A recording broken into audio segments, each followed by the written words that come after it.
لیکن ایک اور پہلو بھی ہے، نبی پاک صلی اللہ علیہ وسلم پہ زکوٰۃ کبھی فرض نہیں ہوئی، کبھی حضور پہ زکوٰۃ فرض نہیں ہوئی۔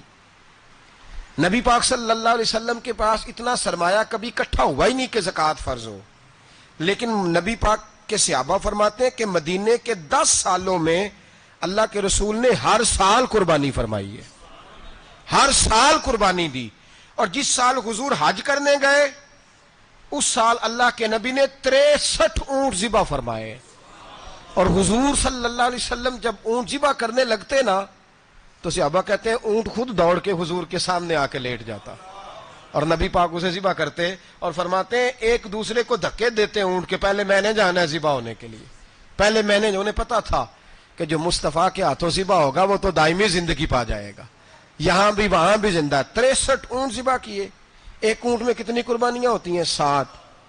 اب 63 کو 7 سے ضرب دو گے تو کتنی بنے گی؟ اور پھر نبی پاک صلی اللہ علیہ وسلم نے 10 سال مدینہ منورہ میں قربانی دی، ہر سال۔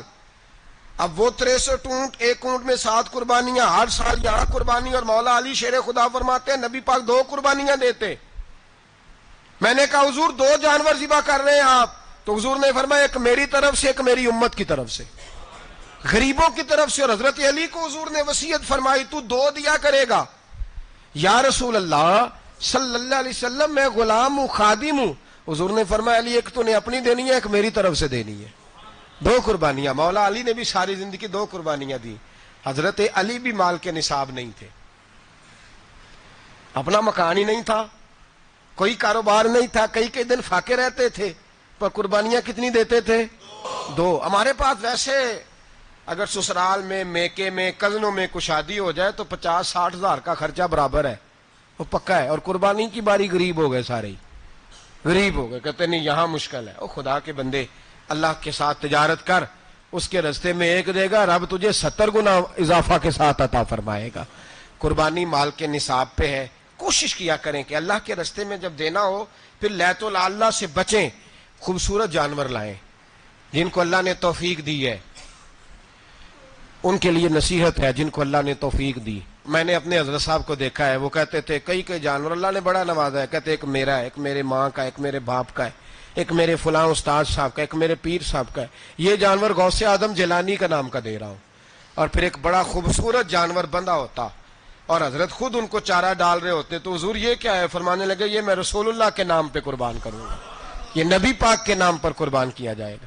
جن کو اللہ نے حیثیت دی ہے وہ کوشش کریں اپنے محبوب کی طرف سے بھی قربانی کریں، نبی پاک کے نام کی قربانی دے، خوبصورت سا جانور پیارا، پھر اس کی خدمت ہو، پھر اس کی قربانی دی جائے، اور نبی پاک کے نام پر قربانی دی جائے۔ حضور نے خود وصیت فرمائی حضرت ابو بکر صدیق کو، قربانی بڑا حسین عمل ہے، اور میرے نبی پاک صلی اللہ علیہ وسلم نے ناراضگی بھی فرمائی۔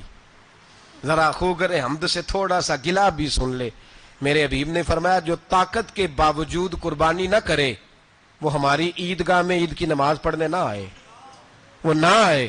اور یا رسول اللہ جو کرے گا، فرمایا قربانی کے جانور کا خون کا قطرہ بعد میں زمین پہ گرے گا، اللہ اس کے سارے گناہ پہلے معاف فرما دے گا، اللہ اس کے سارے گناہوں کو بخشے گا۔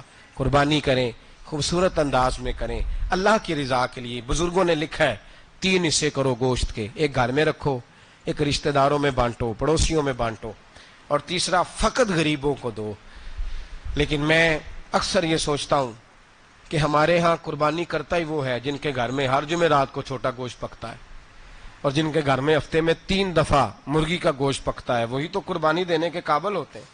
تو وہ بھی اگر قربانی کے بکرے میں سے بھی تیسرا رکھنا چاہیں تو اجازت تو ہے، میں نے کہا سارا رکھنے کی بھی اجازت ہے، لیکن اگر آپ مہربانی کریں، کوشش کریں کہ یار ہم تو سارا سال ہی کھاتے ہیں، اور ہمارے یہاں جو گوشت تقسیم ہوتا ہے نا وہ بھی باری لگی ہوئی ہے، ادھر سے پلیٹ آئی تھی گوشت کی تو ادھر سے بھر کے چلی گئی، بھئی اس نے کی ہے، اس کو بار بار گوشت دینے کا کیا مطلب ہے؟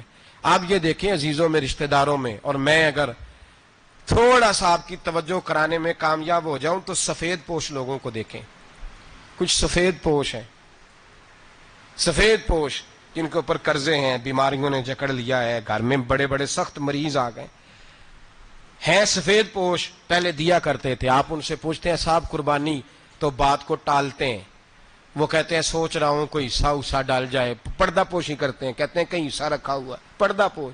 اکثر وہ لوگ قربانی نہیں دے پاتے، اکثر دیا کرتے تھے اب نہیں دے پا رہے. کیوں؟ اس لیے کہ مشکلات ایسی آ گئیں. ان لوگوں کا خیال کریں، ان کے گھروں تک گوشت پہنچا کے آئیں، ان پر توجہ کریں. وہ سفید پوش آدمی کبھی ذکر نہیں کرے گا. کچھ تو ایسے ہیں جو خود پہنچ جاتے ہیں کہ ہمیں گوشت دیا جائے، لیکن کچھ سفید پوش ہیں لا یسألون الناس الحافا. اللہ فرماتے کچھ لوگ لپٹ لپٹ کے سوال نہیں کرتے، سفید پوشی کا بھرم رکھتے ہیں، کا مزاج نہیں. ان کی طرف دیکھیں، اپنے رشتہ داروں کو دیکھیں، خاص کر ان رشتہ داروں کو دیکھیں جن کا آپ کو پتہ ہے کہ غریب ہیں، مجبور ہیں. ان کے گھروں میں گوشت بھیجیں. غریب بیٹیوں، غریب بہنوں کا خیال کریں، اس طرف متوجہ ہوں، ان کے ساتھ اس نے سلوک کریں، اس طرف آپ لوگ خیال کریں. اللہ ہمیں سمجھنے کی توفیق عطا فرمائے.